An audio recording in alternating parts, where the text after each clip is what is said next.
এই ফতোয়া অনুযায়ী আমাদের প্রধানমন্ত্রী কাফের, আমাদের স্বরাষ্ট্রমন্ত্রী কাফের, হিজবুত তাওহীদের ফতোয়া অনুযায়ী বাংলাদেশের প্রশাসনের সব লোক কাফের। প্রশ্ন হলো, জামায়াতুল আনসার আপনি যদি জেএমপিকে নিষিদ্ধ করেন, হরকতকে নিষিদ্ধ করেন, জঙ্গি সংগঠনের নামে বিভিন্ন সংগঠনকে নিষিদ্ধ করেন, প্রশ্ন হলো হিজবুত তাওহীদের মতো উগ্রবাদী সংগঠনকে কেন নিষিদ্ধ করা হবে না?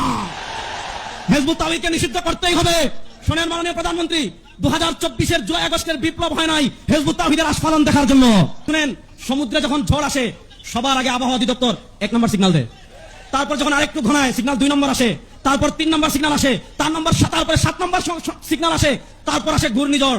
আমরা বাংলাদেশের সরকারকে বলবো, ট্রান্সজেন্ডার বিয়ের নামে তামাশা বাংলাদেশে বন্ধ করতে হবে, হিজবুত তাওহীদের আস্ফালন বাংলাদেশে বন্ধ করতে হবে, কাদিয়ানীদের আস্ফালন বাংলাদেশে বন্ধ করতে হবে, সাহাবা সমালোচকদের আস্ফালন বাংলাদেশে বন্ধ করতে হবে।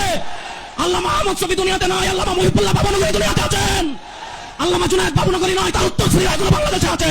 উলামা ইকরামের নেতৃত্বে সিগন্যাল নাম্বার 1, তারপরে আসবে সিগন্যাল নাম্বার 2, তারপর আসবে ইনশাআল্লাহ ঘূর্ণিঝড়। হিজবুত তাওহীদ নিষিদ্ধ হওয়ার আগ পর্যন্ত ইনশাআল্লাহ আমাদের বলার যে কর্মসূচি দিবেন প্রস্তুত